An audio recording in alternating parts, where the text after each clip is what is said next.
Cordelia Finch pounded on a door that did not belong to the house she had been promised. She knew at the instant the knocker came away cold and vast under her palm, a black iron ring cast in the shape of a swift in flight, far too grand for the modest grange where a Mrs. Aldous was meant to be sitting up over a guttering candle, waiting for her new governess.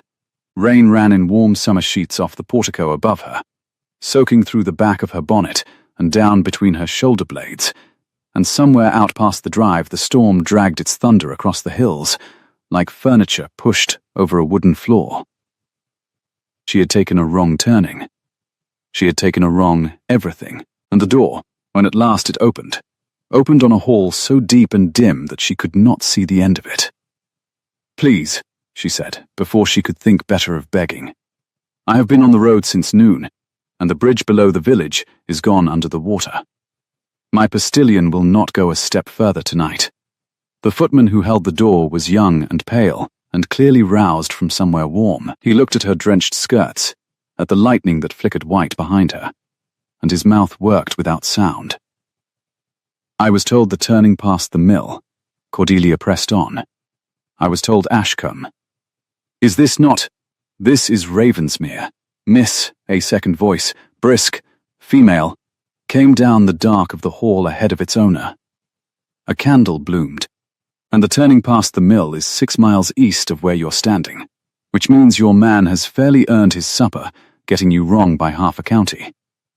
The woman who arrived in the candle's small light was perhaps 50, in grey stuff and a starched cap, with the kind of face that had given orders to dukes and meant them. She set the candle on a marble side table, took one assessing look at Cordelia, and clicked her tongue. "You'll catch your end standing in that," she said. "Come in off the step. Thomas, shut the door before the whole storm joins us for the night." "I cannot stay," Cordelia said, even as her boots carried her over the threshold onto stone that struck cold up through her wet soles. "I am expected at Ashcombe. There is a household waiting. There is a position. There is a river where the Ashcombe Road used to be. That's what there is." The woman, housekeeper plainly, by the ring of keys at her waist, drew her further in. "Mrs. Pruitt, I am. I keep this house. And nobody is fording 6 miles of summer flood in the dark. Not for any position that ever was. You'll have a bed tonight, and we'll sort the rest of you out by daylight, when it can be sorted without drowning." Cordelia stood dripping on the great cold floor of a house she had never meant to enter, and felt the last of her arrangements come quietly apart. Her trunk was still strapped to the chaise. Her letter of engagement, 3 weeks' careful correspondence, with a Mrs. Aldous she had never met, was folded into her glove, gone to pulp now in the rain. She had 4 shillings, a sketchbook wrapped in oilcloth, and a great many miles between herself and any soul who knew her name. Somewhere behind her ribs the old practical voice that had kept her upright through worse than this said, very calmly, "You cannot afford to be here. You are very kind," she made herself say. "But I would not have it thought I came uninvited to a strange house, and Mrs. Pruitt," the name fell from the top of the staircase like a stone into still water, and the whole hall seemed to change temperature with it. Cordelia looked up. A man stood on the half-landing where the great stair turned, a branch of candles in his hand throwing his shadow enormous up the wall behind him.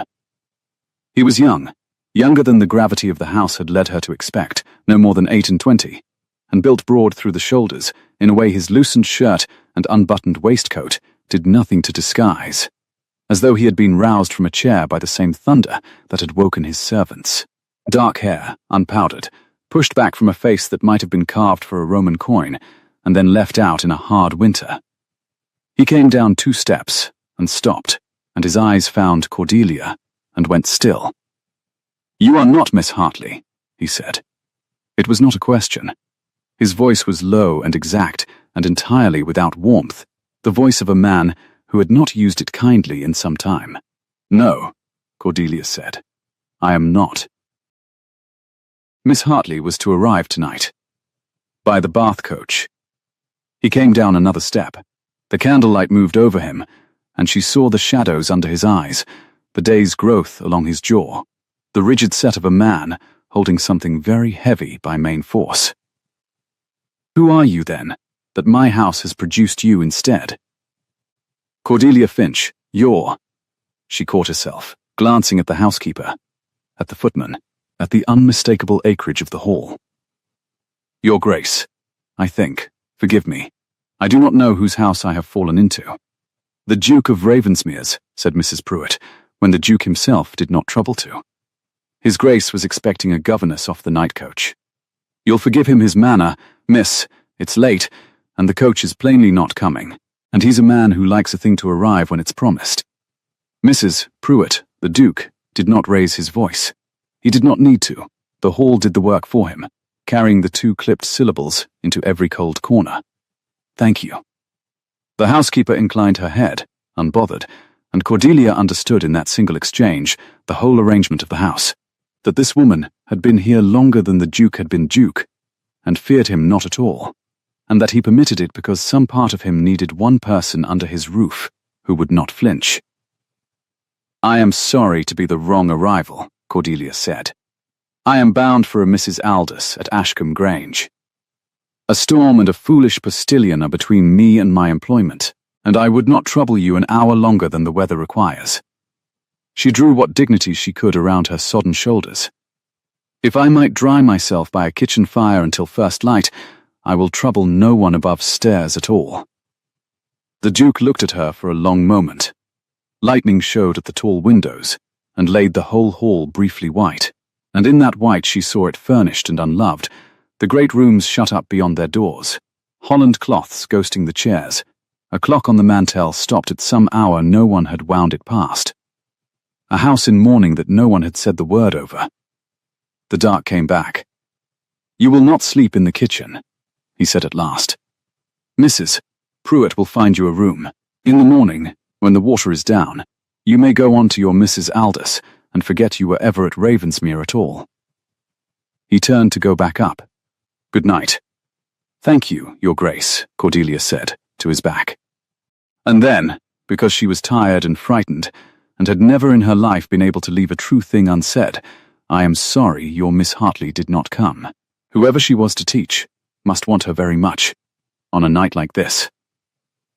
The Duke stopped on the stair. For a moment the only sound was the rain flinging itself against the glass and the small wet drip of Cordelia's hem onto the marble. Then he said, without turning, in a voice gone suddenly and terribly quiet, she was to teach my daughter, and went up into the dark, and was gone. Mrs. Pruitt let out a breath. Well, she said, that's the most he's said to a stranger since Michaelmas. Come along, miss, let's get you out of that gown, before you take a chill that outstays the both of us. The room they gave her was small and clean and high in the house, the bed turned down with the brisk efficiency of a household that knew its work, even when there was no one to do it for. Mrs. Pruitt brought a warming pan and a dry shift, and a cup of something hot that smelled of milk and nutmeg, and stood over Cordelia until she had drunk it, the way a person stands over someone they have privately decided to keep. His Grace's lady, Cordelia ventured, when the warmth had reached her fingers. She is gone this last year. Mrs. Pruitt took the empty cup. A fever, in the high summer, same as this one's been hot. She was taken so quick there wasn't time to be afraid of it properly. She smoothed the coverlet without seeming to know she did it. He's not been right since. Nor the little one. You'll not see the child likely, she keeps to the nursery and the east stair. But you'd know her if you did. Doesn't say a word, that mite. Not since her mother. A whole year of quiet, out of a girl who used to sing the larks down off the roof. Cordelia's chest did something complicated. How old?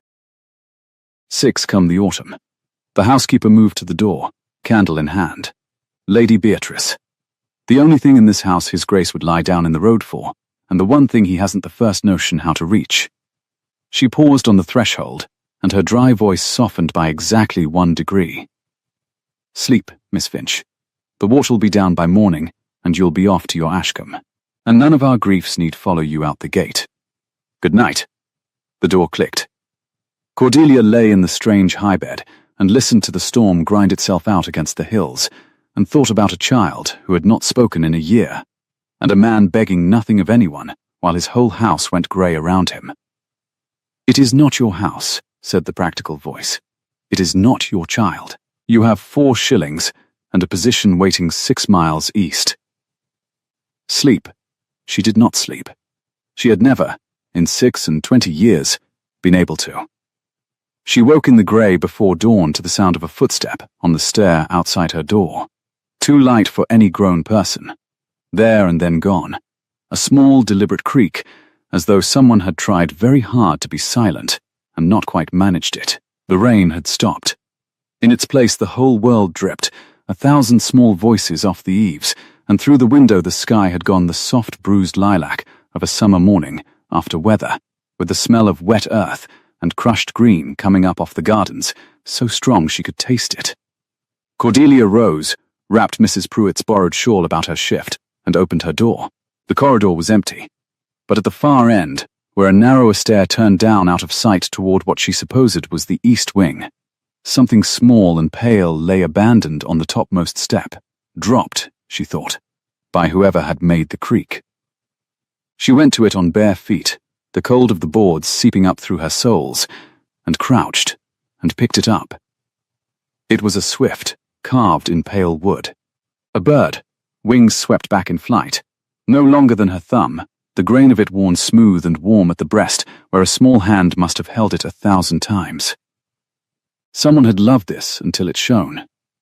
The same swift, she realized, that flew in iron upon the great front door.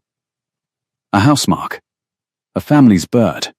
A board creaked below her. Cordelia looked down the dim turn of the east stair, and there, 3 steps down, a child looked back up at her. She was a thin little thing in a white nightgown, dark-haired, with her father's grave eyes set in a face still soft and round with childhood. She stood very still, the way a wild creature stands when it has not decided whether to bolt, and her gaze went from Cordelia's face to the carved swift in Cordelia's open hand, and her whole small body strained toward it without taking a single step. "Is this yours?" Cordelia asked softly. The child said nothing. Of course she said nothing. "It is a swift," Cordelia went on, as though they were simply 2 people who had met over a found thing. "Did you know they sleep on the wing? They go up so high at dusk that they sleep in the air, the whole night, turning in their sleep, and never once fall." She had read it in a natural history she could no longer afford to own. It had stayed with her the way only useless lovely things did. They almost never come down to earth at all. Only to nest. Only to leave the little ones somewhere safe. The child's eyes had come up to her face. Cordelia held out her hand, the swift on her open palm, asking nothing. For a long moment, nothing happened at all. Then, the little girl came up 1 step, and another, and reached out and took the bird, and in the taking, her small cold fingers closed for half a second over Cordelia's, and held. And Cordelia felt the whole grief of the house pass through that one small grip, like a current through a wire. "Beatrice!" The word came down the corridor like the crack of the storm returning. The child snatched her hand back, clutched the swift to her chest, and was gone down the east stair in a flash of white before Cordelia had finished rising to her feet. The Duke of Ravensmere stood at the head of the corridor in his shirt-sleeves, and the look on his face was not the cold mask of the night before. It was something rawer, and far worse, the look of a man who had seen a thing he wanted so badly he could not bear to have witnessed it. "What did you do to her?" he said, not loudly. The quiet of it was the frightening part. "Nothing." Cordelia stood her ground on the cold boards, her chin up, her heart going hard. She dropped her bird on the stair. "I gave it back to her. I told her how swifts sleep. That is the whole of my crime. Your Grace. She let you give it to her." He came down the corridor and stopped before her, near enough that she could see the disbelief warring with something he was clearly forbidding himself to feel. "She has not let me touch that bird since her mother. She will not let her own nurse near it," she screams. "And she put her hand in yours." "She did," Cordelia said. Gentler now, because cruelty was easy, and she had never had the stomach for it. "I do not know why. Children are not so very mysterious as we make them. Sometimes, I think she only wanted someone to talk to her about something that was not how she ought to feel." The Duke turned away from her sharply and stood looking at the empty east stair down which his daughter had vanished, one hand pressed flat against the wall, as though the house itself required holding up. When he spoke again, his voice had changed entirely. "Stay." Cordelia was certain she had misheard. "Your Grace?" "Stay." He turned back, and the proud line of him had broken somewhere, and what stood in its place was simply a man at the end of his strength. "I am not a man who asks. You will have understood that by now. My whole household has spent a year learning it." But she has not spoken in a 12-month, Miss Finch, not one word, and I have brought governesses from Bath, and nurses from London, and a physician who charged me a great deal to tell me to be patient, and she has shut every one of them out as she shut out me. He drew a breath that shook, and she put her hand in yours on a dark stair, having known you the length of a single night. So I am asking. I am begging you, if it comes to that. Do not go to your ashcombe. Stay here. Stay with my daughter. Outside, a thrush began to sing in the dripping garden, absurdly bright, as though no grief had ever been invented. Cordelia stood between the cold stone and the broken man, and felt the whole intended shape of her life. Mrs. Aldous, Ashcombe Grange, the small, safe-known position 6 miles east, tilt and slide quietly off its ledge. "Your Grace," she said carefully, "you do not know me. I might be anyone. I came to your door by an accident of weather, with no character to show you that the rain has not ruined, bound for a household that is at this moment wondering where their governess has got to. There is a Mrs. Aldous who has paid for the coach that brought me. I cannot simply. I will write to your Mrs. Aldous." He said it the way he no doubt said everything that involved money or power, as a thing already arranged. "I will make it more than worth her trouble to find another. I will pay you 3 times whatever she offered and settle a sum on you besides, and you may name your own terms for the rest. Only stay." And there it was, the thing she had been most afraid of, laid out plain. It would be so easy. It would solve, in a single morning, every practical terror that had ridden in the wet chaise beside her, and that was precisely why the practical voice, for once in her life, said no.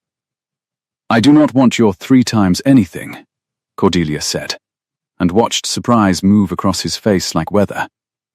"I will not be bought into a child's confidence, as though her heart were a property to be settled.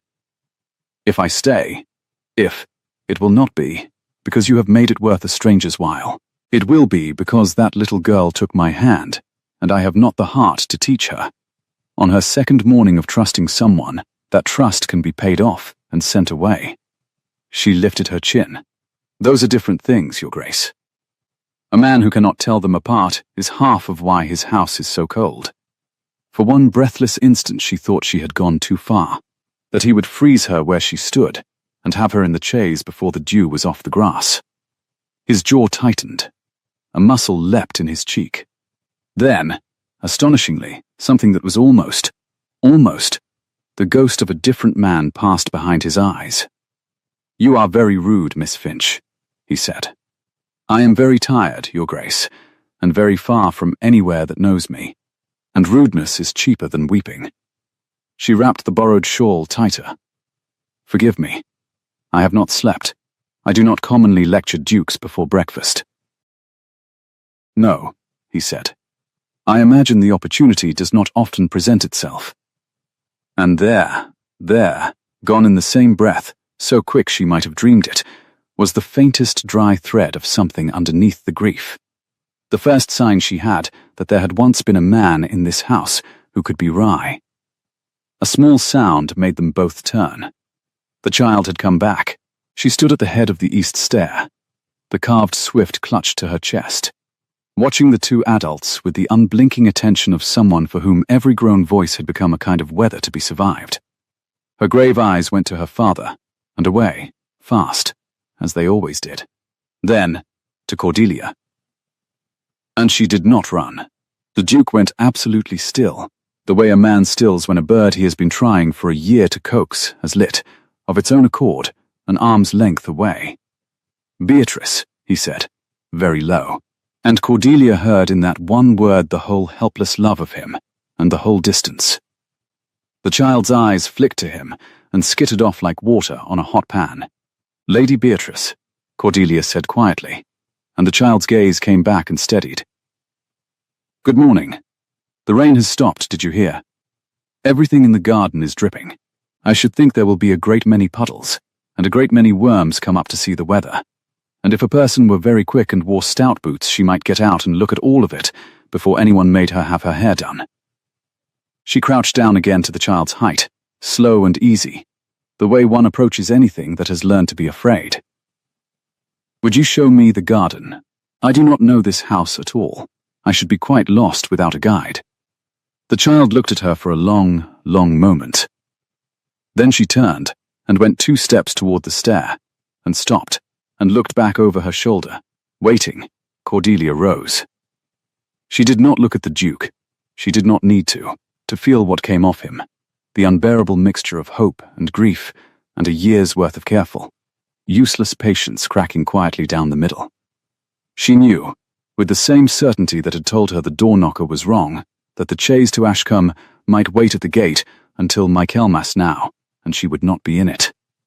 "It seems," she said to no one, to the dripping morning, to the 4 shillings in her ruined glove, and the safe small life sliding off its ledge for good, "that I am to see the garden, Miss Finch." The Duke's voice stopped her at the head of the stair. She turned. He stood in his shirt sleeves in the grey light, a man who did not ask, who had asked, and his hand had come up halfway, as though to reach for something he had no right to, and did not know how to name. "Thank you," he said, and it cost him. She could hear exactly what it cost him. "I do not, thank you. Do not thank me yet, Your Grace," Cordelia said. "I have not agreed to anything but a walk." But she was already following the small white figure down into the shut-up dark of the east wing, toward a door that let out onto a wet and overgrown summer, and behind her she heard the Duke of Ravensmere come to the head of the stair and stand there, watching them go, watching his daughter lead a perfect stranger by 6 miles wrong turning, and 1 stopped clock, and a single carved bird into the first morning in a year that had begun with anything at all like hope. The garden door, when the child pushed it, was swollen with damp and stuck fast. Cordelia leaned her shoulder to it beside the little girl's, and together they shoved, and it gave all at once, and the summer came in at them green and dripping and wild, roses gone to riot over a fallen arch, lavender beaten flat and pungent by the rain, the whole walled garden run to glorious ruin for want of anyone with the heart to tend it. The child stood on the threshold and breathed it in, and her thin shoulders came down a half-inch from her ears, and from somewhere overhead, high and quick against the washed lilac sky, a swift came tearing down out of the clouds, where it had slept all night on the wing, screaming its thin summer scream, turning once over the ruined roses as though it had come down only to see who had finally opened the door.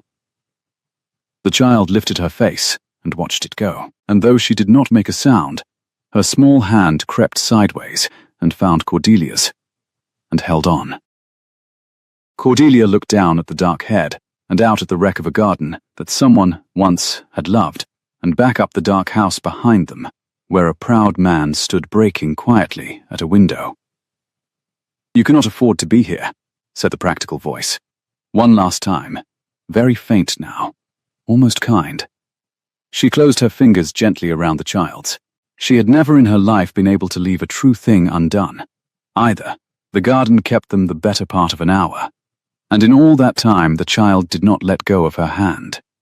They went the length of the long walk and back, Beatrice setting the pace, stopping where she pleased, at a snail tracing its slow silver script across a fallen rose, at a puddle that had drowned the sundial's foot, at the place where the lavender had been beaten flat and gave up its scent in great bruised gusts when Cordelia brushed her wet skirts through it. The hem of her shift was sodden to the knee, and her bare feet had gone numb in the cold grass, and she found she did not mind any of it. The child watched her watch things. That was the whole of the morning's work, and it was enough. "There," Cordelia said at last, when the sun had got above the wall and begun to draw a thin steam off the stone. "Now I shall not be lost, whatever else befalls me in this house. I know where the worms come up, and where the snails go to church, and which gate sticks." A person who knows that much can find her way to breakfast. Beatrice looked up at the word, and Cordelia understood she had said something useful by accident. "Are you hungry?" "I am famished. I have not eaten since a very bad pie at a coaching inn, that I shall describe to you sometime when I want to put you off pies forever." She felt the small fingers tighten, and then, wonder of wonders, the child tugged, actually tugged, leading now, back toward the swollen door and the dark beyond it. "Yes, lead on. You are a far better guide than my postilion, and I shall tell him so if I ever see the wretch again." Mrs. Pruitt was waiting in the cold passage inside, and the look that crossed her seamed face when she saw the two of them come in hand, was quickly mastered, but not quickly enough. "Well," she said, and had to clear her throat. "Well, there's porridge, and there's a coddled egg if her ladyship will have it, and there's a great deal of explaining owed to me about how a girl who came in off the road last night has got the run of my garden this morning, with the one person in this house who doesn't suffer company." She bent, with a creak, to the child's level. "Good morning, my lamb. You found us a guest, I see. Shall we feed her before she faints on my clean floor?" Beatrice did not answer. Of course she did not. But she did not flee either, and that absence of flight had clearly become, in this house, a kind of speech all its own. Mrs. Pruitt straightened with the air of a woman filing something away to be marvelled at later, in private. "His Grace wants you in the library when you've eaten," she said to Cordelia, low. "And mind, you'll want shoes. The man's particular about a great many things, but I never yet knew him to keep a body talking who was turning blue at the toes." The library, when Cordelia found it an hour later, dry shod and in her own gown brushed clean and pressed by some invisible hand of the household overnight, was the only room she had yet seen in which the Holland cloths had been pulled off. Books climbed the walls to a gallery. A long window stood open to the warm garden air, and on the mantel, a clock sat with its hands stopped at 20 minutes past 4. A fine ormolu thing, gone silent, in a house where everything else still kept its hours. The Duke stood at the window with his back to the door, dressed now, the broad set of his shoulders dark against the green. "You came down to the garden by the east door," he said, without turning. "How did you know which door it was?" "I did not. Your daughter knew." Cordelia stopped a respectful distance off.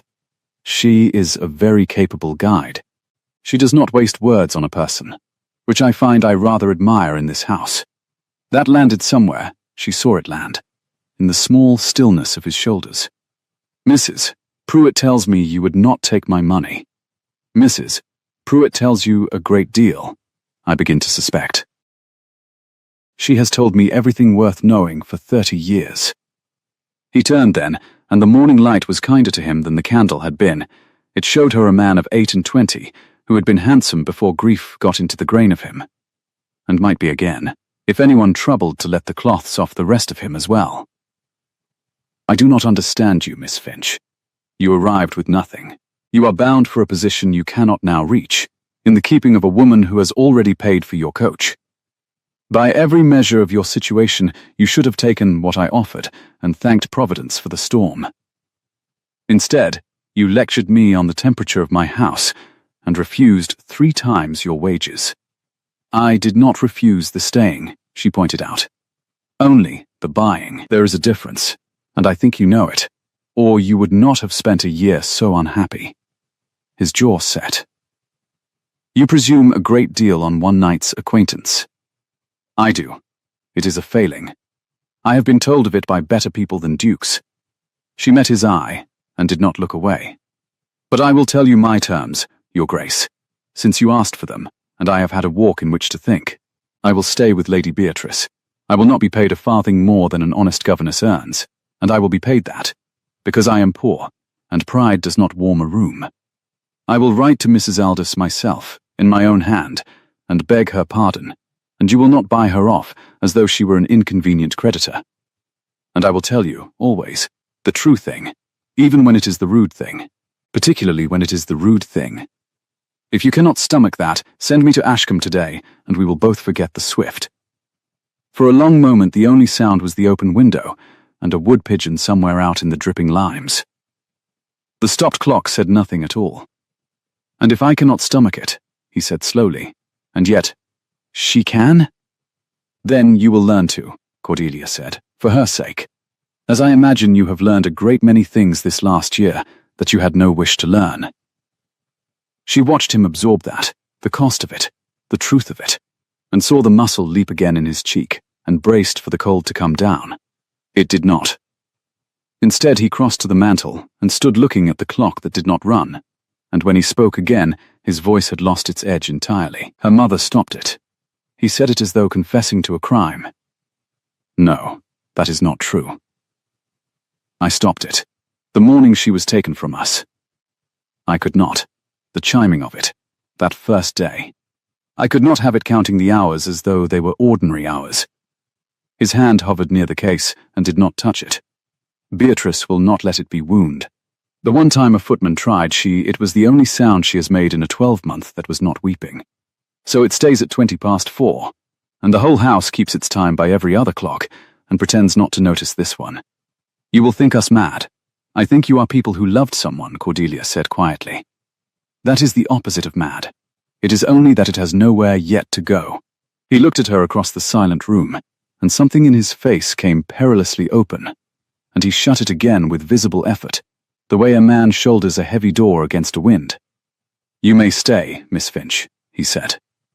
On your terms, since you will have no others. God help us both. There, she said, gentler than she meant to.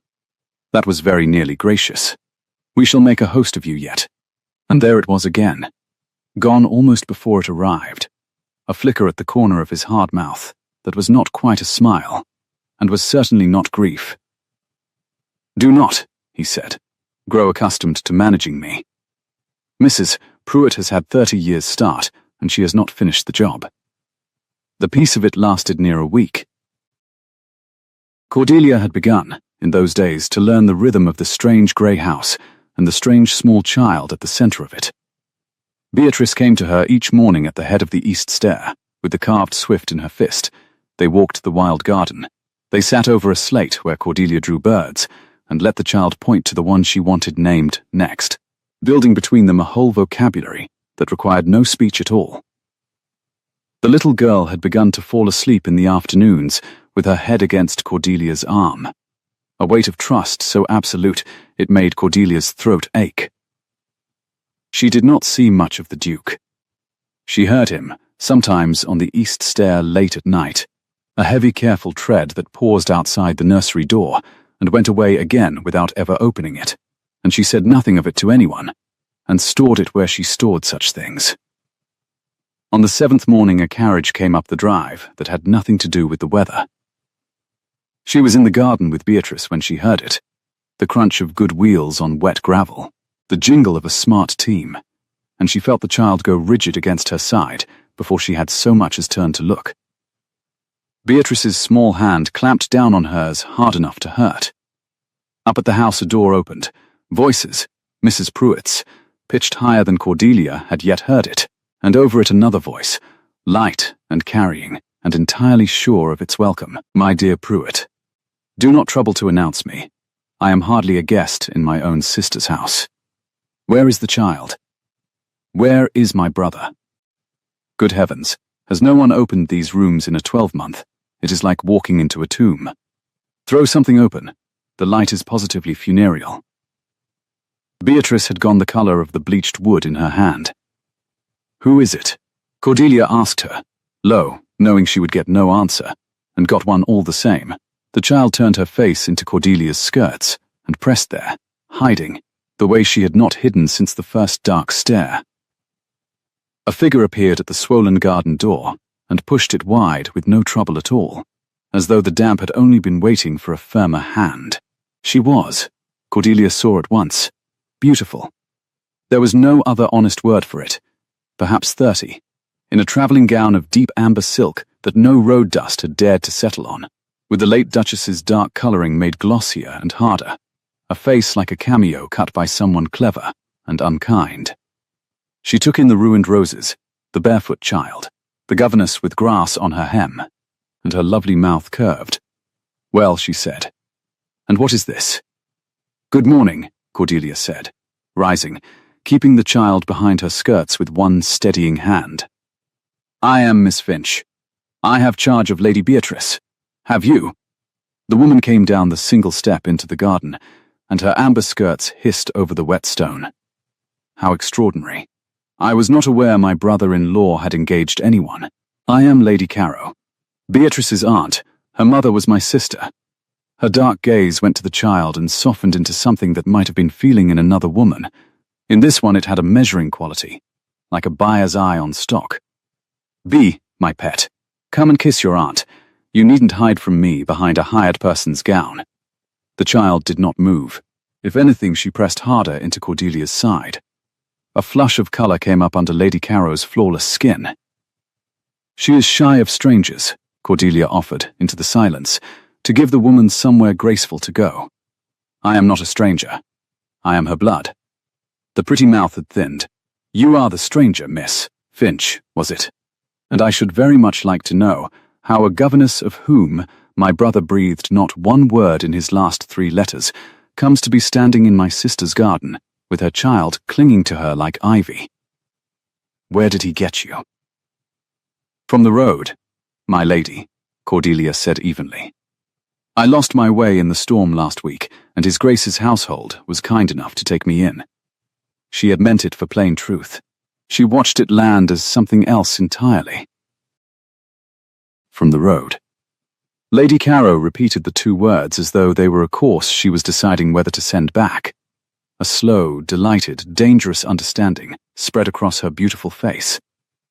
A young woman of no particular establishment arrives off the public road in a thunderstorm, and within the week she has the run of a duke's nursery, and his motherless daughter wound about her finger. "Oh, Miss Finch, how very enterprising of the weather." "Aunt Honoria." The duke's voice came from the doorway, and Cordelia had never been so glad to hear that cold and level tone. He filled the frame, dark against the dim house, and his eyes went first, she marked it, to Beatrice, hiding in Cordelia's skirts, and something flinched in him at the sight. "You did not write that you were coming." "I never write that I am coming, Ravensmere. You know I detest being expected. It makes everyone behave. I came the instant the roads were passable because it has been a year, and someone in this family must remember that this child has people who are not paid to remember her." Lady Caro swept toward him, all amber silk and grievance, and presented her cheek, which he did not kiss. "And I find you have replaced her dear lost mother with a governess fished out of a flood. We must talk, you and I. At once. Send the person, away with the child, and let us be sensible." "Miss Finch stays," the Duke said. "Of course she does," said Lady Caro sweetly. "That is rather what I have come to discuss." They talked behind the library door for the better part of an hour, and Cordelia took the child up to the nursery and read to her about swifts and terns and the long cold roads the geese fly, and felt the small body slowly unclench against her own. But she could not unclench herself. She had heard the shape of the threat in Lady Caro's voice as clearly as she had once heard the wrongness in a cold iron knocker. Something was being decided below stairs that had her own name in it, and the child's, and she could do nothing but turn the pages and wait. The summons came at noon. Mrs. Pruitt brought it, and her square face was grim. "The library," she said. "Both of you wanting, the Duke says." "And Miss Finch," she caught Cordelia's sleeve at the door, her dry voice dropping. "Mind that one. She's all honey, and she's been wanting this child since before the poor mistress was cold in there. Since before we lost her. She'd no babes of her own, and a great house in Hampshire, with nothing in it but herself and her looking-glasses, and an eye on what the raising of a duke's daughter might do for a woman's consequence. She is not here for love of that might. Whatever she says, she is not here for love." Cordelia went down with the warning ringing in her, the child's hand small and cold in hers, and found the Duke standing at the cold mantel, beside his stopped clock, and Lady Caro arranged upon the sofa, like a portrait of herself. There she is. Lady Caro's smile did not reach her eyes. "Come in, Bee. Come to your aunt, no? Still no? You see, Ravensmere. You see what a year of this has done. The child will not come to her own family, but she will trail a governess through the wet like a duckling. It is not natural, and it is not to be borne, and I have been telling your brother, Miss Finch, that it can only be remedied by removing Beatrice to an establishment where she may be properly cared for. My own. In Hampshire. Her dark gaze flicked, gloating, to Cordelia, where there are no convenient strangers to confuse her affections. The floor seemed to tilt under Cordelia exactly as it had tilted on the dark stair. She felt the child's grip tighten, and looked down to find Beatrice staring at her aunt with an expression of pure, white, wordless terror, and understood in a rush that whatever this woman was, the child knew it in her bones, and had no voice to say so. My lady, Cordelia said, and was proud her voice held.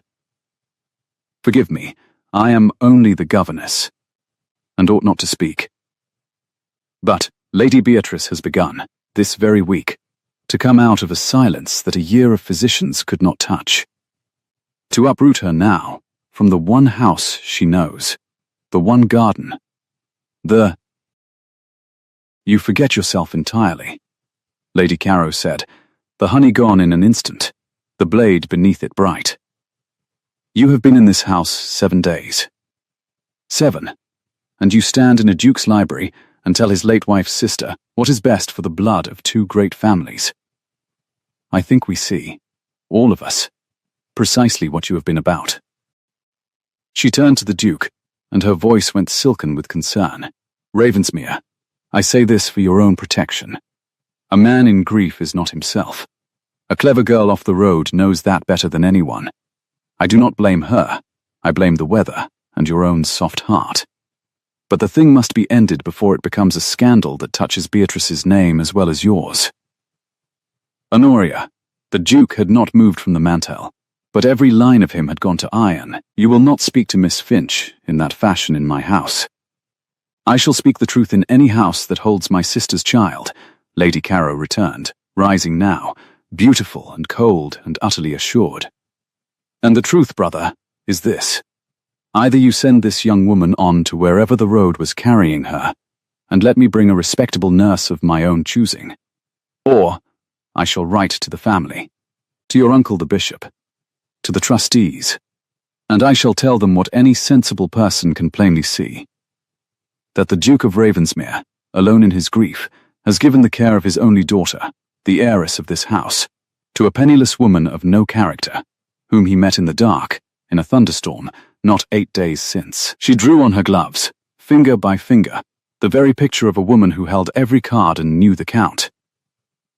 Let them decide which of us has Beatrice's interest at heart. I am quite content to let them.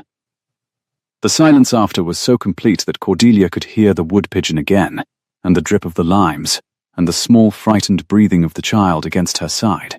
And then Beatrice, who had not spoken in a year, who had not made a sound that was not weeping since the high hot summer that took her mother, let go of Cordelia's hand, crossed 3 steps of the library floor on her own, and took hold instead of the skirt of Cordelia's gown with both fists, planting herself in front of the governess, between Cordelia and her aunt, her small chin up and her father's grave eyes blazing, a creature of 6 summers declaring with her whole silent body the one thing she had no words left to say.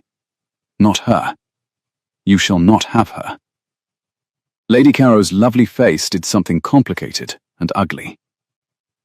The Duke made a sound Cordelia had not heard from him before. Short, wrecked, almost a laugh, almost the other thing, and took one helpless step toward his daughter, and stopped, as he always stopped, an arm's length short of the child who would not let him close. You see, Lady Carrow said softly, recovering, and the gloating had curdled into something far more dangerous. A real and wounded fury beneath the silk. You see how she has turned the child even against her own people.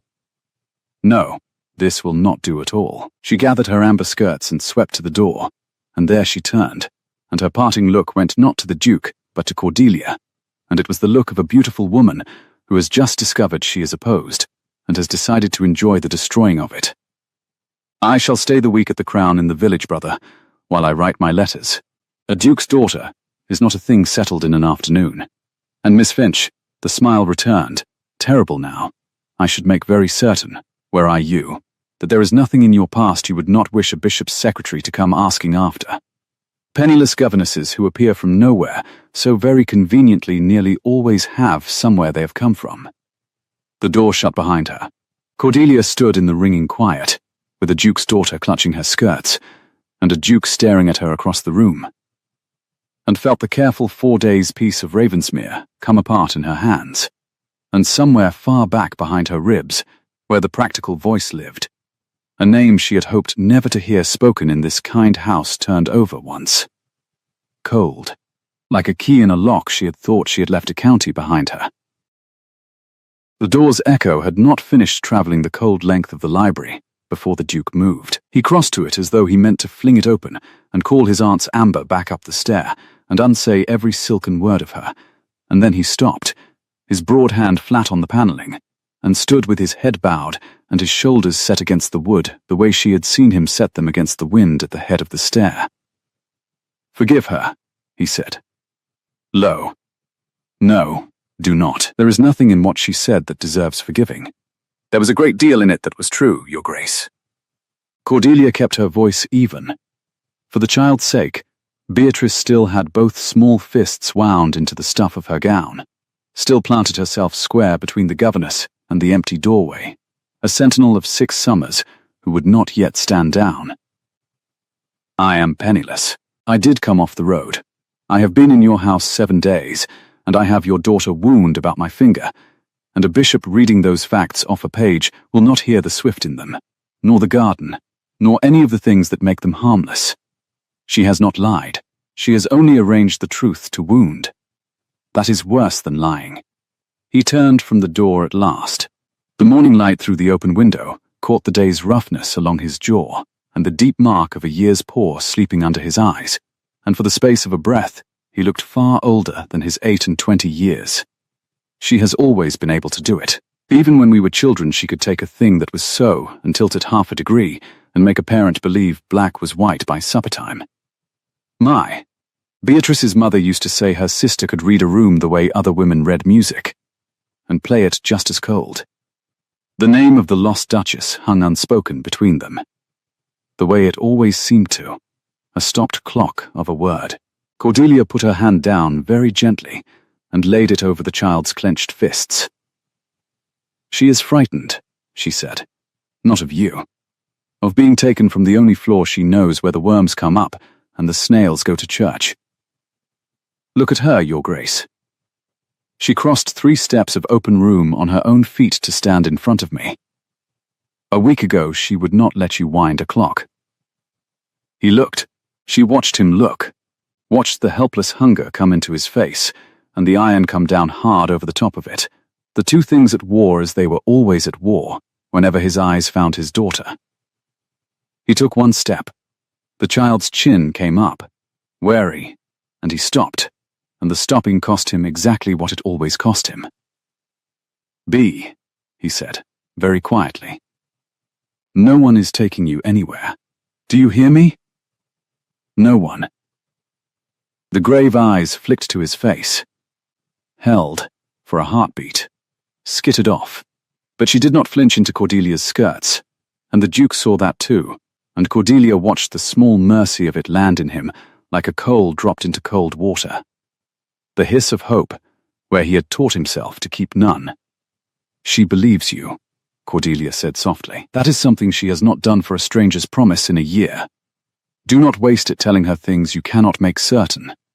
Can you make it certain, Your Grace? Can you keep your aunt from the trustees and your uncle the bishop?" For a long moment the only answer was the wood pigeon out in the dripping limes, and the warm green smell of the garden coming in at the window, rain-washed, almost unbearably sweet. "I do not know," the Duke said at last, and she understood what it cost a man like him to say those 4 words aloud. "The guardianship of Beatrice is not wholly mine.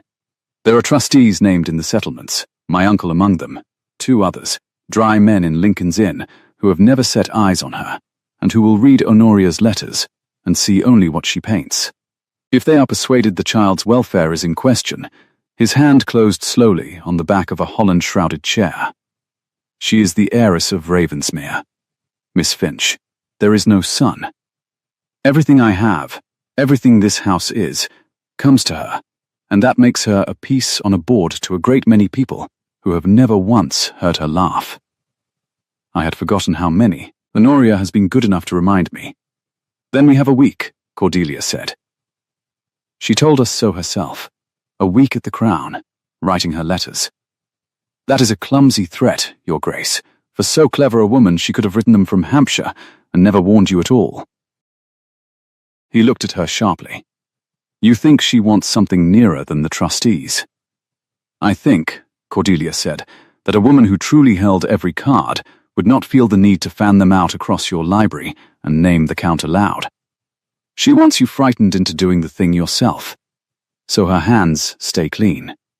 Send me away, and she has Beatrice's care without ever troubling a bishop. The letters are the whip. The open road is the gate she means you to drive me through. She tightened her hand once over the child's, and let go, gently, and felt the small fists loosen by a degree. Do not drive me through it. Not because of me. I am nothing in this. I am the road and the storm and an accident. Because of her. Because she crossed 3 steps of floor. The Duke of Ravensmere stood very still in the green light, and something moved behind his hard face that she could not read, and was half afraid to. You are a strange ally to find in a flood, he said. I am a stubborn one, she answered. It is most of what I have ever had to recommend me.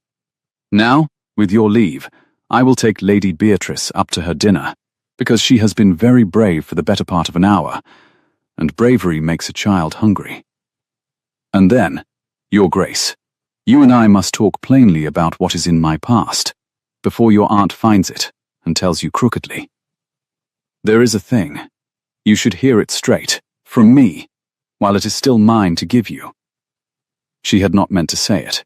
It came up out of her the way true things always came up out of her, unbidden and unwise, and she saw it strike him. What thing? He said. After her dinner, Cordelia said, and held out her hand to the child, and Beatrice took it, and they left him standing alone by his stopped clock, with the question hanging in the warm air like the last note of a bell. Mrs.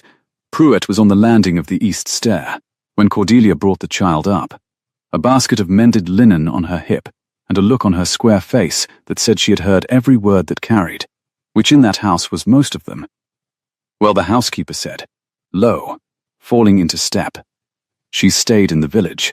That's a mercy and a curse both. A mercy she's not under this roof, poisoning the wells, and a curse she's near enough to keep at it. She bent to the child as they reached the nursery door. There's a coddled egg gone soft as silk waiting on you, my lamb, and bread and butter cut thin the way you like, and if you eat it, all I shall be so astonished, I may have to sit down. Beatrice slipped past her into the warm small room without a sound, but Cordelia saw the corner of the child's mouth do something it had not done in 7 days. A flicker, almost, and Mrs. Pruitt saw it too, and pressed her lips together hard, and busied herself very suddenly with the latch. Soft as silk, she said again, to no one. I'll fetch it up myself. She did not move toward the kitchen. She stood with her keys ringing faintly against her hip, and looked at Cordelia. You're going to tell him the thing, she said. It was not a question. Whatever it is, the road carried in with you. I've kept house 30 years, Miss Finch. I know the look of a body that's left a door unlocked behind her, and lies awake listening for the latch. You've worn it since the carriage came up the drive this morning. Cordelia's breath went out of her slowly. Yes, bad? Not so bad as her ladyship will make it sound, worse than I should like a bishop to read. She made herself meet the older woman's eye. There is a charge against me, Mrs. Pruitt, an untrue one. But it was never answered, because I had no money to answer it with, and no friends to answer it for me. And an untrue charge that goes unanswered hardens into a true one in the telling. If Lady Carow finds the name of the house I came from before this, she will have everything she needs to make me into exactly the kind of woman who fishes herself into a duke's nursery in a flood. Mrs. Pruitt was quiet a moment. Out in the garden a thrush ran up and down its bright ladder of song, and the smell of the wet box hedge came warm through the open casement at the stairs' turn. Tell him true and tell him quick, she said at last. That's the whole of my counsel, for what an old woman's worth. He's been lied to soft for a year by that one in amber, and he'd not know how to bear another. But the plain, ugly truth, handed over before he's asked for it, she shifted the basket on her hip, that he can carry. He's stronger than he looks, is his grace, and he looks like he could hold up the porch. Go and write your letter to your Mrs. Aldous first. Mind, set that straight while your hand's steady. Then go down to him. She started for the kitchen stair, and paused, and added without turning, dry as the linen on her arm, and put your shoes on. He'll be no more able to hear you confess a hanging matter than a stubbed toe, but he'll fret about the toe. Cordelia almost laughed, which she suspected had been the whole intent of it. She wrote the letter at the small table in her high room, with the window open on the steaming garden, and it was harder than she had thought it would be. 3 drafts before her hand stopped shaking enough to be read. Dear Mrs. Aldous, I owe you an apology I have no right to make, and a sum of money I cannot repay, for the coach you so kindly arranged carried me by a storm to the wrong county, and a circumstance I could not in conscience walk away from. She did not name the circumstance. She begged the woman's pardon, released her from any obligation, and signed it Cordelia Finch with the firm flat strokes of a person setting down a weight. And under the letter, when she lifted her pen, lay the other thing, the unwritten thing, turning over and over in the back of her like a coin dropped down a well that would not stop falling. Coldwell.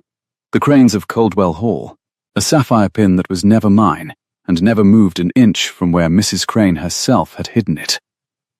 A year and a half of small grey positions, taken under the plainest possible name, each one ending the moment a letter came from somewhere, and somebody remembered. She had thought Ashcombe far enough. She had thought a Mrs. Aldous at the end of nowhere safe. She had thought a great many things, and a swift had come down out of the clouds and undone all of them. She sealed the letter to Mrs. Aldous, put on her shoes as bid, and went down to find the Duke, and met, instead, Thomas the young footman coming up 2 at a time, with a face like curdled milk, and a folded note held out before him, as though it might bite. For you, Miss Finch. He swallowed. Come up from the village just now. The boy who brought it was paid double to put it in your own hand and no others, and Mrs. Pruitt doesn't know, and he said you'd want to read it where you're not overlooked. Cordelia took it. The paper was good, too good for a village hand, and the seal, when she turned it, was a swan with its wings half raised, pressed clean and deep into amber-coloured wax. She did not open it on the stair. She thanked Thomas, and sent him down, and carried the thing out through the swollen garden door into the wreck of summer, where no window overlooked her. And there, among the riot of fallen roses with the bees going heavy and golden through the warm air, she broke the swan and read, Miss Finch, for I am sure that is one of your names, if not the first of them, how tiresome of my brother-in-law to be so very gallant. Men in grief are such poets. Let us be women instead, you and I, and reckon plainly. I have written this morning to a number of households in the West, asking after a governess of your description who left a charge unanswered behind her. I am patient, and my correspondence is wide. You may save us both a great deal of time, and save that motherless child the spectacle of your removal by a constable rather than a carriage, by being gone from Ravensmere before my letters are answered. Take what my brother offered you. He will pay handsomely to be spared a scandal. They always do. And go quietly to whatever new name you had meant to wear next. I shall even hold my tongue, if you are quick. Beatrice will forget you by Michaelmas. They forget everything at that age, even mothers. Do not make me prove it. H.C. The bees went on through the roses. The thrush went on singing. Somewhere high and thin against the washed blue a swift screamed, turning, and Cordelia Finch stood in the middle of all that careless summer, with the paper trembling in her hand, and felt the cold come up through her, in a way no storm had managed. Because it was one thing to know a threat was coming, and another entirely to hold it in your fist with the wax still soft, and read your own undoing written out in a fine lady's hand, as though it were an invitation to tea. Take what my brother offered you. They always do. That was the cruelty of it, the part that lodged like a splinter under the nail, not the constable, not the name, the casual certain assumption that she was for sale, that everyone was, that a duke's purse was the only language a woman off the road could be expected to speak, and the worse, colder knowledge that going would in fact protect the child. That Lady Caro was not entirely wrong. That if Cordelia were gone, there would be no scandal to wrap around Beatrice's name. No penniless stranger for the dry men of Lincoln's Inn to seize on. No whip for Honoria to crack. She could spare them all of it. She had only to be, one more time, the woman who disappeared the moment a letter came. She read it twice more. Then she folded it small and pressed it flat, and stood a long while looking at the place where the garden wall had fallen and the wild rose had poured through the gap, as though no one had ever decided where the inside of a thing should end. "Miss Finch?" She turned. The Duke stood in the swollen doorway, ducked under the low lintel, out of place among the roses in his dark coat, and he had seen her face before she could school it. She knew he had, because his own changed. "What is that?" he said, and came down into the garden, his eyes on the folded paper in her hand. "Who has written to you?" There was a moment. She felt it open under her like the dark hall on the first night, when she might have lied. "Nothing, Your Grace." A line from Mrs. Aldous.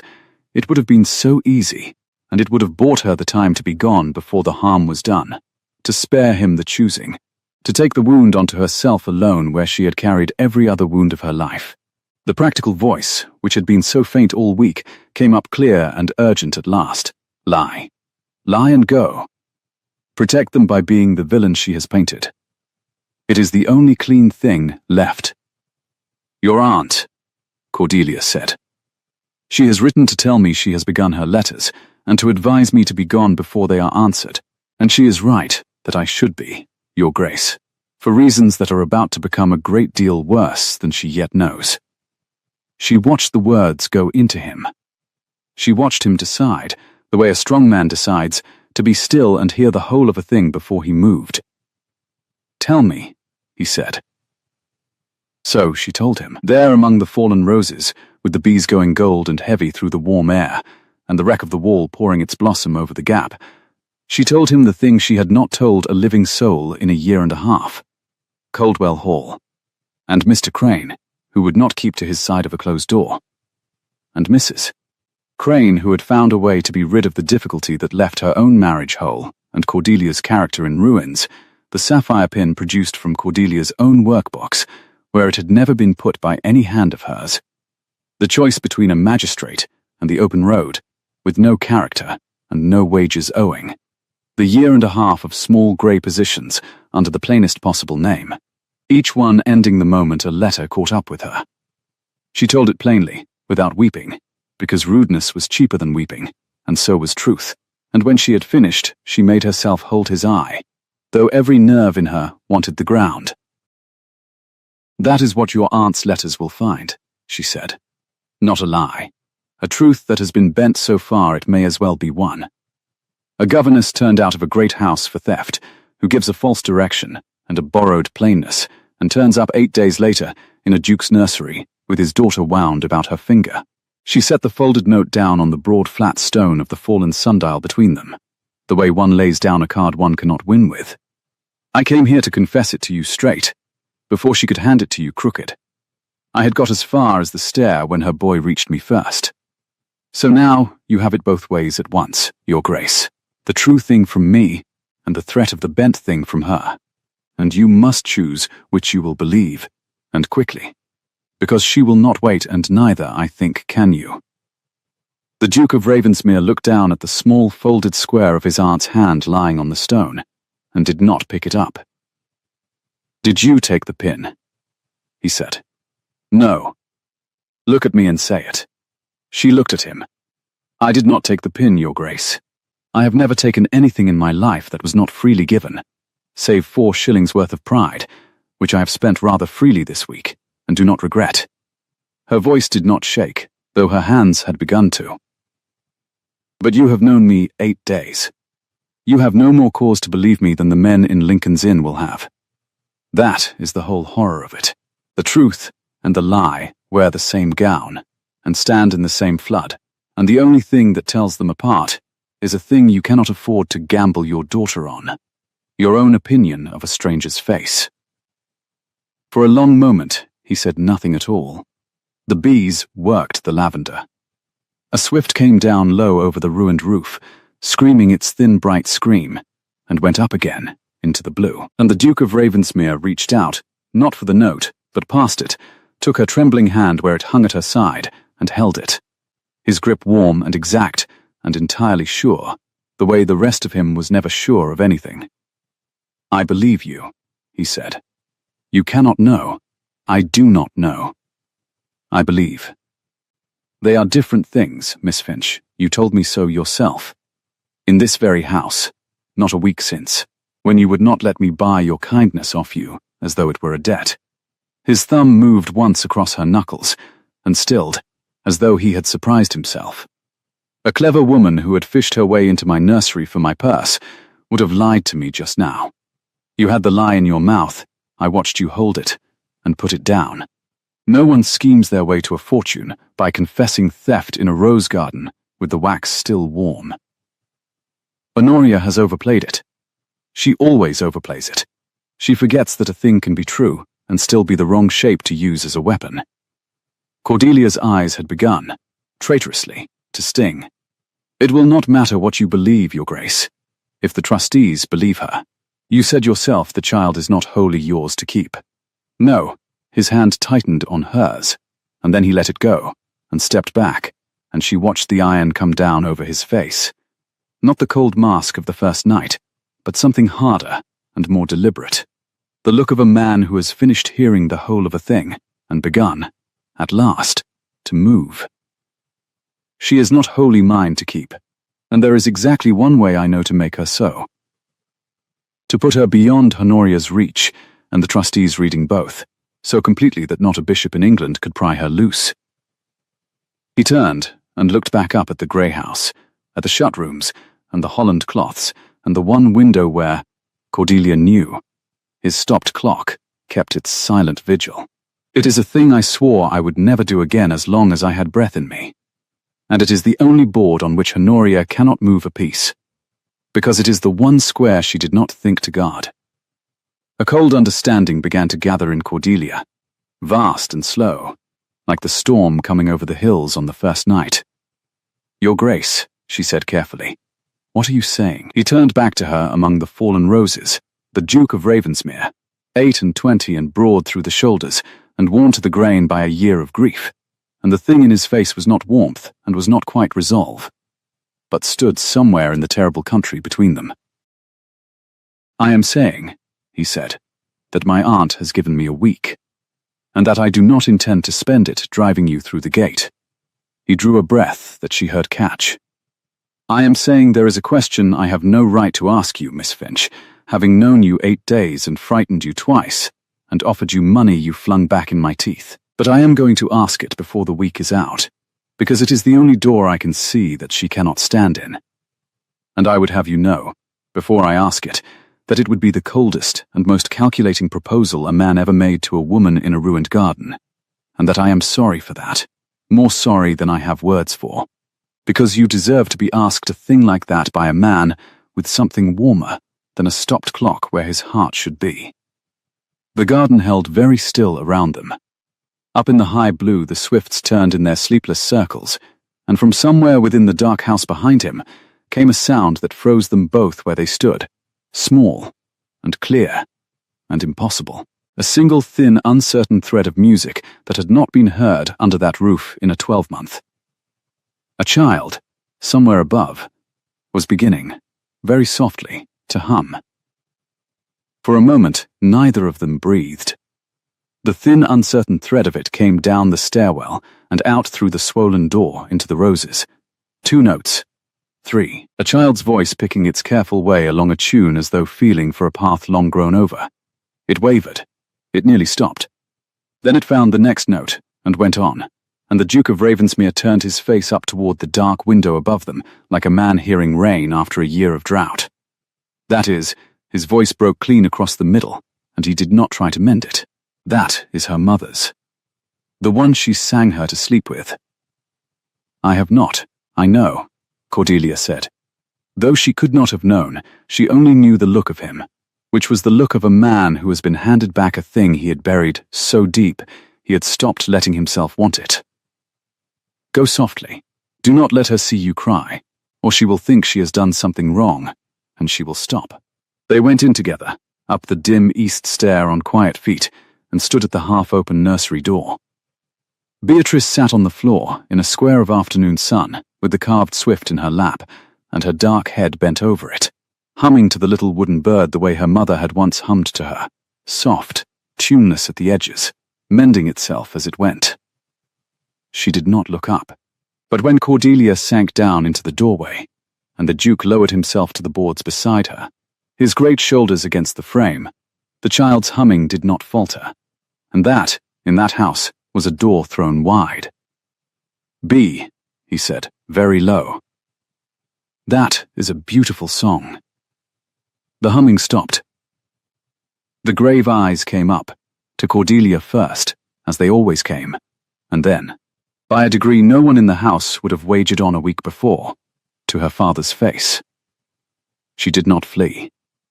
She held the swift out toward him across the sunlit floor, a hand's breadth, an offering, and the Duke of Ravensmere reached out and took the warm-worn bird from his daughter's fingers for the first time in a 12-month, and held it as though it were made of breath. "Thank you," he said. The child watched him a moment.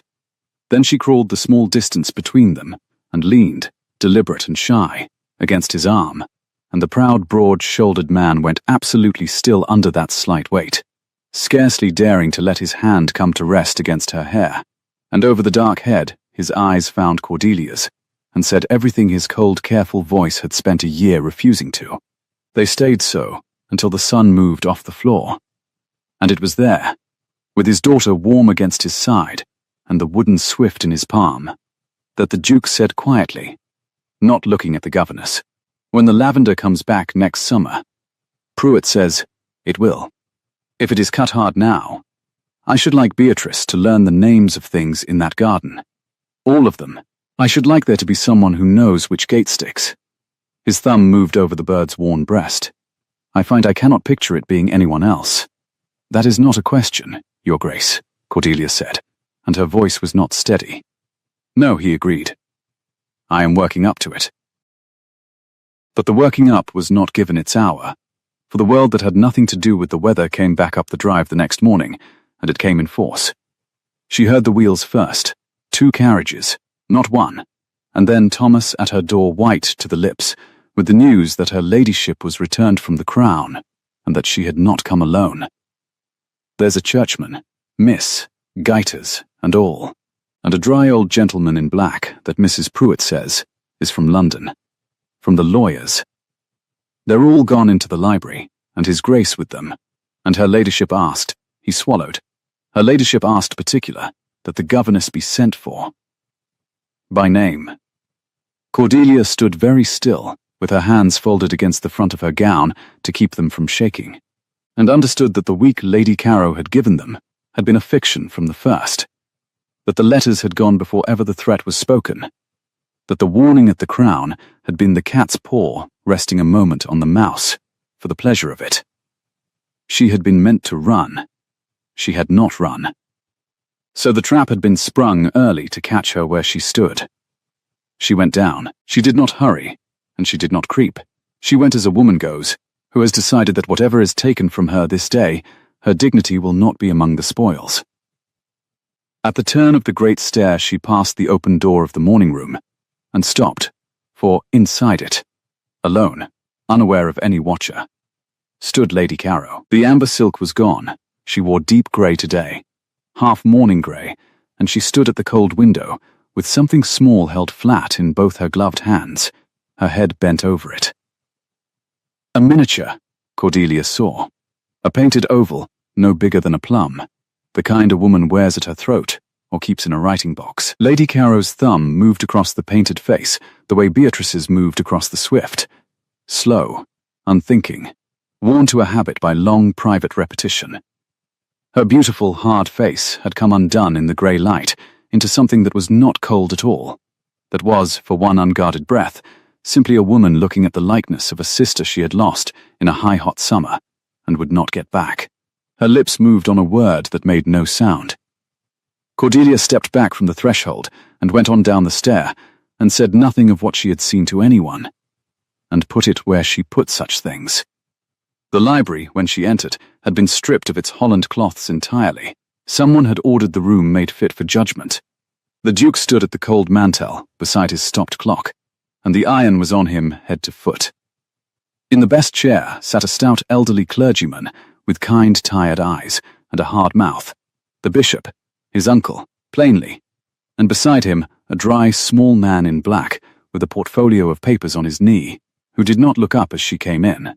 And on the sofa, restored to herself, every hair in order, sat Lady Carrow, with no miniature anywhere about her, and her gloves drawn smooth. "Ah," said the bishop. "The young person." "Miss Finch," the Duke said, and his voice put a wall around the two words. "My uncle, the Bishop of Wexford, Mr. H. of Lincoln's Inn, who holds the trust for my daughter. We need not stand on names." Lady Carrow's voice was gentle, regretful, pitched precisely for the churchman's ear. "We are all friends here, come together for the sake of one little girl who cannot speak for herself. Miss Finch, I am sorry it has come to this, truly I am. I gave you every chance to spare us the scene. Uncle, I have had my answer from the West. From a Mrs. Crane, of Coldwell Hall." She drew a folded letter from her reticule and held it up, not offering it, only showing it, the swan seal turned outward. "This young woman left that house under a charge of theft. A sapphire pin. She gave a false name to the agency that sent her here, and a false direction, and within a sennight of arriving by accident, she had contrived to make herself indispensable to a grieving man and his fortune. I put it no higher than the facts. The facts are enough." The dry man in black looked up at last. "Is this true, young woman? Were you turned away from a situation under such a charge?" Here it was, the dark hall, the door opening on a depth she could not see the end of. Cordelia felt the old practical voice rise one final time. Urgent and cold. "Say nothing. Let him send you off. It is the cleanest thing. The child is safer with you gone." She looked at the Duke, who could not help her, who had bound his own hands by believing her, and she looked at the bishop's hard, kind mouth, and she chose, as she had chosen on the first dark stair, the true thing. "I was, sir," she said clearly. "A pin was found in my workbox. I did not put it there, and I have no way on earth to prove I did not, which is precisely why I left rather than face a magistrate I could not answer. I gave a plain name because a plain name was the only character left to me. Her ladyship has stated the facts. I will not quarrel with one of them. I will only add the part she has left out, which is that Mrs. Crane had a reason to wish me gone that had nothing to do with any pin, and that a woman with a great house to keep whole will find the pin to fit the reason." She kept her chin up. "You may believe that, or not. I have learned this year that the truth and the lie wear the same gown. I can only tell you which one I am wearing." "Convenient," murmured Lady Carrow. "Honoria." The Duke had not raised his voice, but it cut. "You will let her finish." "She has finished, brother. She has confessed. There is nothing further to. There is a very great deal further." The Duke stepped away from the mantel, and every eye went to him. "Uncle, you came here to judge whether my daughter's welfare is endangered by this woman's presence in my house. I will save you the labor of guessing. 3 days ago that child, who has not spoken one word since we lost her mother, not to me, not to her nurse, not to any physician I could buy, sang, in her own voice, a song her mother taught her. She sang because this woman sat in the dirt of a ruined garden and taught her the names of birds and asked nothing of her grief but that it be allowed to exist." His voice thickened. He forced it level. "You wish to know if Miss Finch endangers my daughter's welfare. Miss Finch is the whole of my daughter's welfare. She is the only physic that has worked, and you propose to take her away on the word of the one person in England who stands to gain a duke's heiress by the doing of it. I stand to gain nothing but my sister's child kept safe from an adventuress." Lady Carrow was on her feet, the silk hissing, the gentleness gone, and the wounded fury under it bared at last. You are bewitched, Ravensmere. You are a man drowning who has caught at the first floating thing, and I will not stand by and watch a thief out of nowhere installed as mother, too. She is not a thief. The voice was small and clear, and it came from the doorway, and it stopped the whole room as the storm had stopped on the first morning. Beatrice stood in the open library door in her white pinafore, with the carved swift clutched in both hands, having slipped her nurse and come down the forbidden stair on her own 2 feet, and she was looking at her aunt with her father's grave eyes blazing in her small white face. Every adult in the room had gone to stone.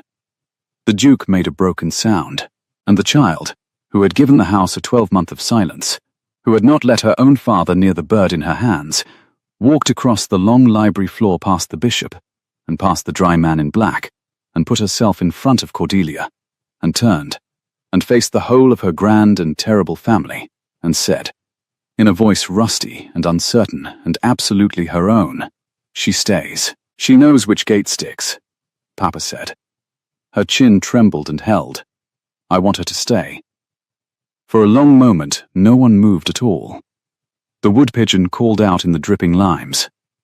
Then the Bishop of Wexford set both hands on the arms of his chair and rose, slowly, an old man getting to his feet, and crossed to the child and bent to her with a creak.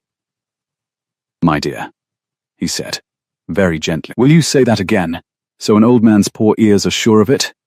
"She stays," said Lady Beatrice, and reached up without looking, and took a fold of Cordelia's gown in one small fist, exactly as she had on the first dark stair. "She tells me about the Swifts. They sleep in the sky and never fall." The bishop straightened.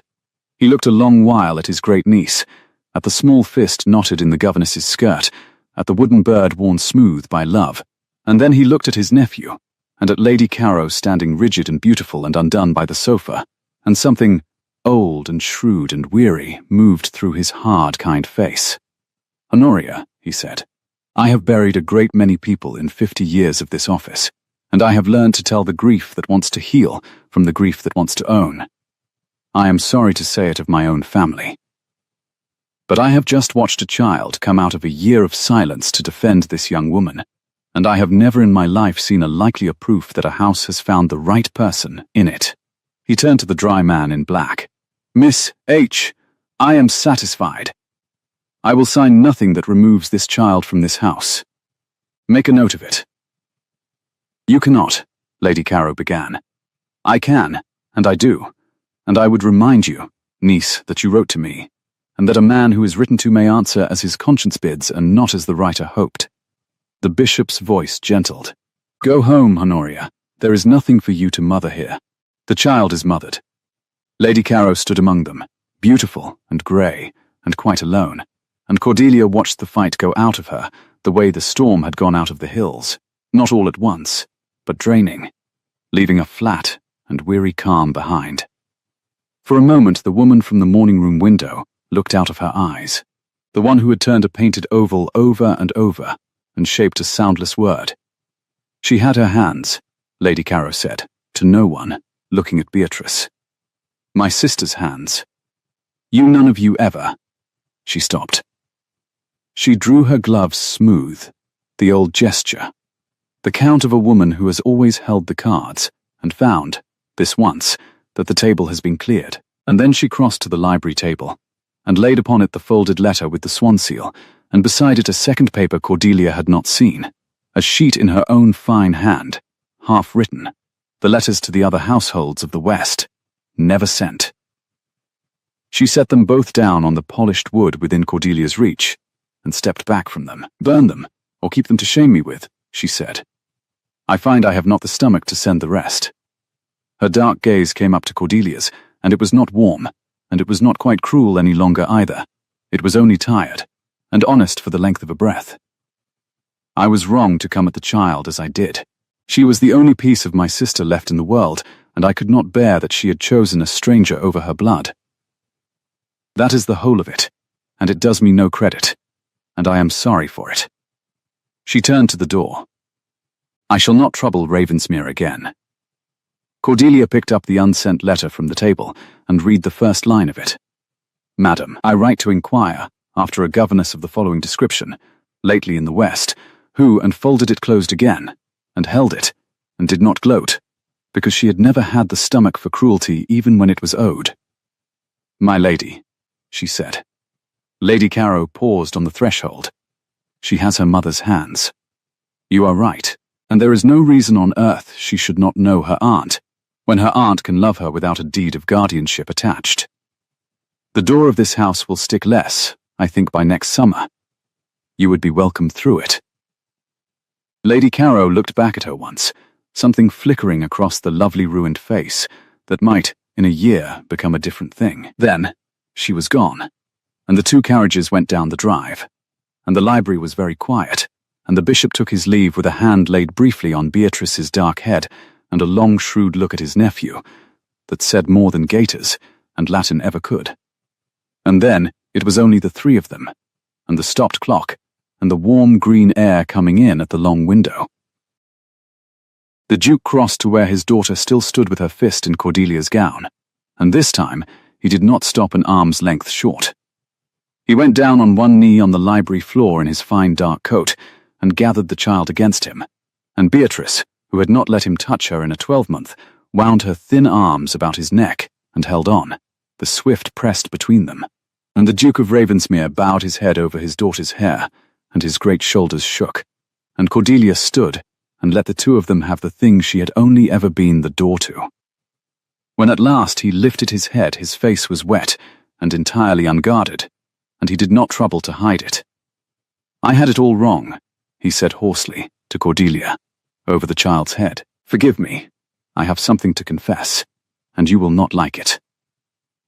When I asked you to stay, that first morning, and offered you money, and yesterday, in the garden, when I spoke of marrying you to put her beyond Honoria's reach, I told myself it was a cold thing. A board, a square, the one move my aunt could not guard. I told myself I felt nothing, because feeling was a clock I had stopped and sworn never to wind again. He set Beatrice gently down and rose, and crossed to Cordelia, and stood before her with his hands open at his sides. It was never cold. I knew it was never cold the moment you flung my money back in my teeth and told me a man who could not tell buying from being given was half of why his house was so cold. I have been falling toward you since the dark stare, and I dressed it up as strategy, because strategy I knew how to survive, and the other thing I did not. Your Grace, Edmund. I should very much like it to be Edmund. In this room, when there is no one to be shocked by it but a child who has heard worse. A breath. I am not asking you to be a shield, Cordelia. I have no need of one now. My uncle has settled that. I am asking you because the only future I can picture has you in it. Knowing which gate sticks, teaching her the names of things, telling me the true rude thing across the breakfast table for the next 40 years. I am asking badly, and too soon, and I do not care. Stay, marry me. Not for her. For me. I love you, there, it is said, and I find the saying of it does not frighten me half so much as the year I spent saying nothing at all. The room held its breath. Out in the high blue a swift screamed and turned. That, Cordelia said, when she could trust her voice, was a great deal warmer than a stopped clock. Her own eyes had spilled over, and she let them. I came to your door by an accident of weather, with 4 shillings, and a ruined letter, and a name I had stopped trusting. I told you I would not be bought into a child's heart. I will not be bought into yours, either, so understand me, Edmund. I am not saying yes to a duke, or to a roof, or to safety, all of which I have wanted desperately, and none of which is reason enough. I am saying yes to a man who let a stranger lecture him before breakfast, and went and learned to be wry about it. I am saying yes because you reached past your aunt's letter, and took my hand instead. She drew a breath that shook. Yes, of course it is yes. It has been yes since the swift came down over the roses, and I had not the heart to teach that child trust could be sent away. He kissed her then, once, gentle, his hand warm and exact against her cheek the way it had been sure of nothing else, and a small, scandalous, delighted sound came from somewhere near their knees, and they broke apart laughing to find Beatrice regarding them both with enormous eyes, and the unmistakable beginning, of a grin. "Well," said Mrs. Pruitt from the doorway, where she had plainly been standing for a good deal longer than was strictly proper, a basket of linen forgotten on her hip and her square face working hard against itself. "Well, I shall want a deal of explaining about how a girl who came in off the road last week has got herself a duke by this one, but it can keep till after dinner." She wiped her eyes briskly with the back of her wrist and gave it up as a bad job. "There's a coddled egg gone cold this last half hour, my lamb, on account of you running off down a stair you've no business on. Come and have a fresh one. And you," to Cordelia, fierce and fond, "you'll wind that clock before you do another thing in this house, or I'll know the reason why." But it was Edmund who crossed to the mantel. He stood a moment before the silent ormolu thing that had said 20 minutes past 4 for a 12-month, and his hand hovered near the case, as it had hovered the day he confessed to stopping it. And Cordelia came and stood beside him, and did not touch him, only waited. She loved that the house was loud, he said quietly, clocks, and the child singing, and the larks down off the roof. I made it silent to mourn her. I think I have had it backward the whole year." He opened the case. He found the key, and the Duke of Ravensmere wound his wife's clock, turn by careful turn, and set the hands to the true hour, and started the pendulum with one finger, and the small bright ticking filled the library like a held breath let go, and from the floor, soft and certain now, Beatrice began again to hum. The lavender did come back the next summer, cut hard and grown back thick, and the swallows nested under the eaves, and the swifts slept in their sleepless circles over a roof that no longer held its breath. They were married quietly in the village church when the first one came home in spring, and the bishop did the office and wept into his gaiters, and Lady Caro came, through a door that stuck a good deal less, and gave the new Duchess of Ravensmere her sister's miniature to keep for Beatrice for the hands, and could not say much more than that, and was not asked to. Mrs. Pruitt ran the house another 20 years, and never once let her mistress forget she had come in off the road. The garden was tended, and went on being a little wild on purpose, because the child liked the worms and the snails that went to church, and the clock on the library mantel kept the true hour, day and night, and the only person who ever stopped it again was a small dark-haired girl of 7, who climbed up to silence it one June morning, so the whole house would be quiet enough to hear the first swift come home, and then, satisfied, wound it again herself, and ran out into the green to watch the sky. On a warm evening late in that first summer, Cordelia stood at the open library window, with her husband's arm about her, and the bright thread of her stepdaughter's singing coming down from the nursery above, and out past the mended wall a single swift tore down out of the gold-shot clouds, where it had slept all night on the wing, screaming its thin, glad scream, turning once over the roses as though it had only come down to see who had finally opened the door. "She knows which gate sticks now," Edmund said against her hair. "She knows all of them," said Cordelia, and laid her warm hand over his, and the clock behind them kept the hour, and the bird went up, and did not fall. If this story warmed you the way that old house finally warmed, if you have ever found yourself exactly where you were never meant to be, and discovered it was home all along, stay a moment longer by the fire with me. Tell me in the comments which line you'll carry away, and subscribe so the next storm can lead you somewhere just as worth the staying. Until then, sleep well, dear listener, and may every wrong turning bring you to the right door.